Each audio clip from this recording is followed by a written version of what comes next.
It's not about the value of your soul. It's about the value of you in the marketplace. There's always two pains in life. There's the pain of discipline or there's the pain of regret. It's not what happens that determines the quality or the quantity of your life. It's not what happens. And the reason is because what happens to about everybody. No different. The sun went down on all of us last night. A common event, a happening.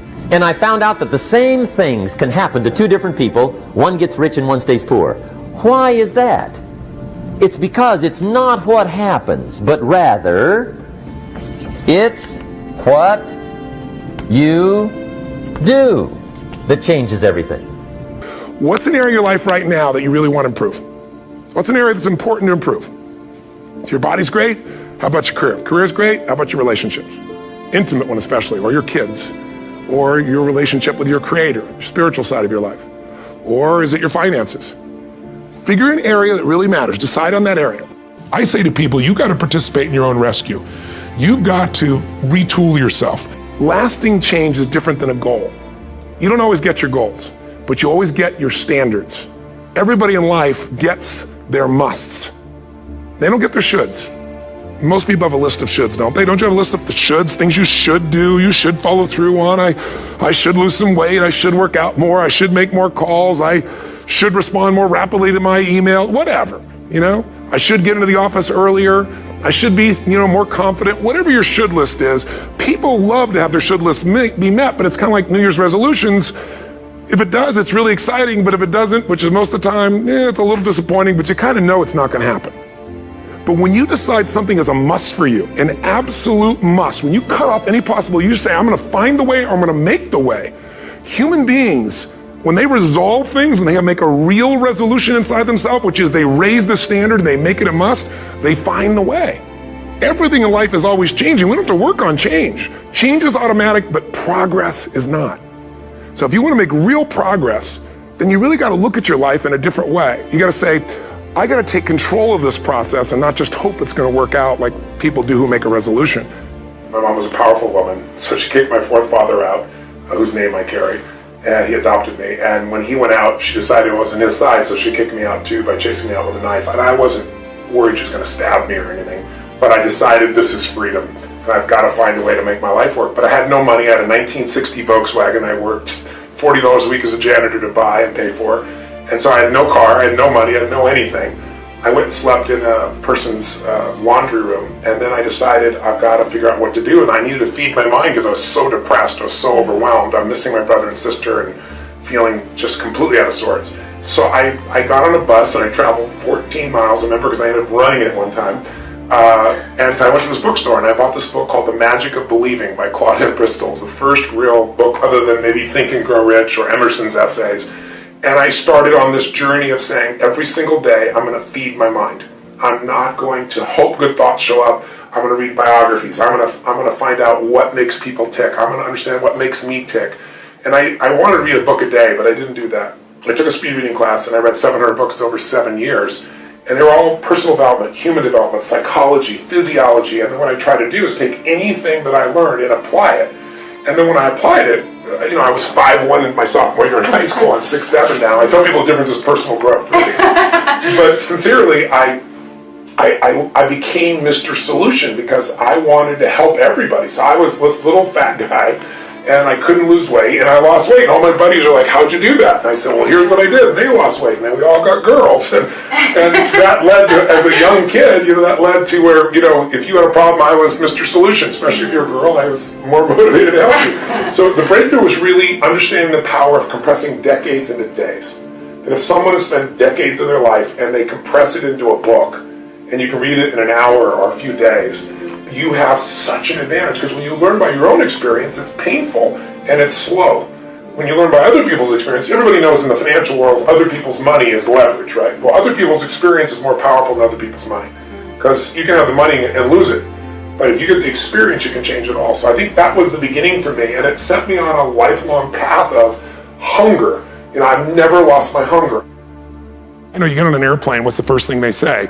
If we get into trouble, mask will come down, oxygen's there, and the first thing you got to do is put it on your kid, right? No, why? Who do they tell you to put it on? Yourself, you selfish bastard. What's the deal here, right? But it's because if we don't take care of ourselves, we can't take care of them. So for leaders, what I always tell them is, it's you first. It starts with you, and it starts with your psychology. 80% of growing a business, if you look at what the chokehold is on a business, it's always the leader. And 80% of that chokehold is the psychology, and 20% is the mechanics. I mean, people in this room know the mechanics and strategies beyond what anybody on earth knows in their category.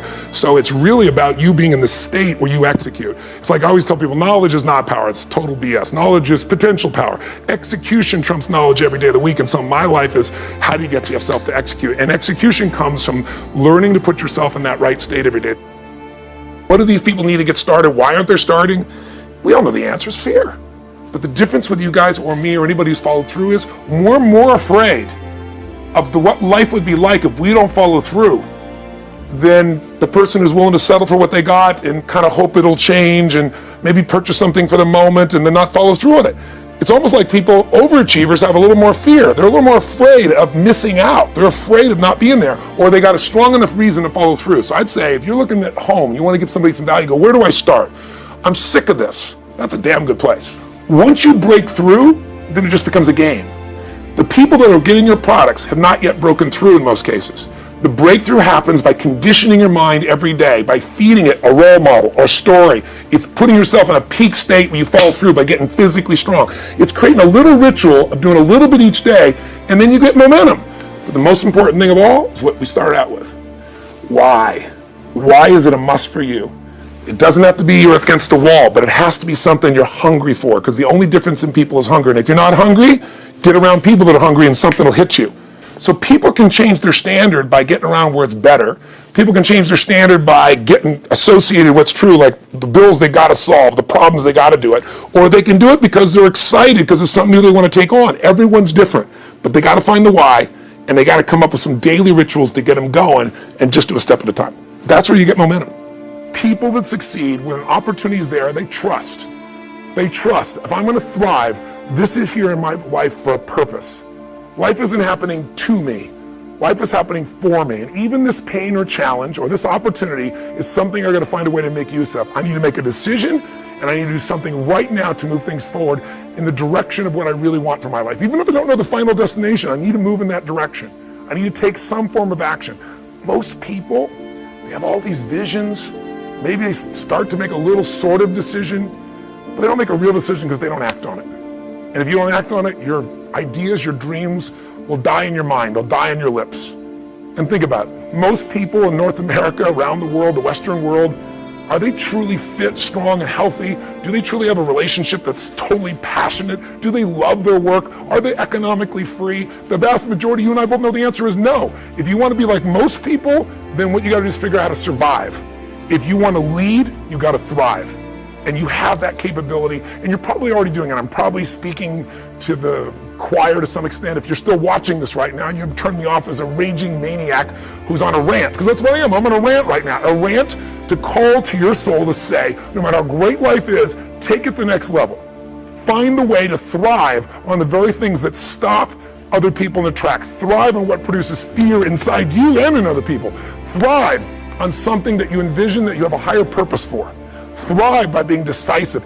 Thrive by taking massive action. And if the massive action doesn't work, if what you try doesn't work, just simply try something else. And if that doesn't work, try something else. If that doesn't work, try something else until you find what works.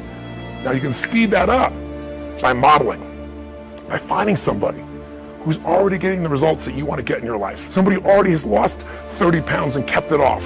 They aren't lucky, it's been 5 years. Somebody who started with nothing and now they're financially free and their family has an extraordinary quality of life. Why not figure out what they do? Somebody who truly is happy, not because everything's going their way, because they find a deeper meaning and a richness in everything around themselves, whether it be their children or nature or even problems. Because obviously, if we had no problems, we feel dead inside. Problems can either destroy you or call you to become more. If you look at the biggest challenges in your life, if you brought certainty to it, if you brought a vision beyond the problem, if you made some decision of what you're going to change, even if you didn't know how, and if you took immediate action with enough intensity, massive action, you probably found the cure-all. You probably found a way to adapt and get where you want to be. That's what thriving is really all about. But the ultimate thriving is not just breaking through and making things happen. The ultimate thriving for this year or any year of your life is to remember the secret to living is giving. It's to, as corny as that sounds, it's to connect to something bigger than yourself. And it can be done so easily. It can be done right there at home. Instead of running past your kids, looking at your phone, it's stopping connecting. It's kissing your spouse in a way where those sparks happen, like when you first met, instead of how you doing and moving on.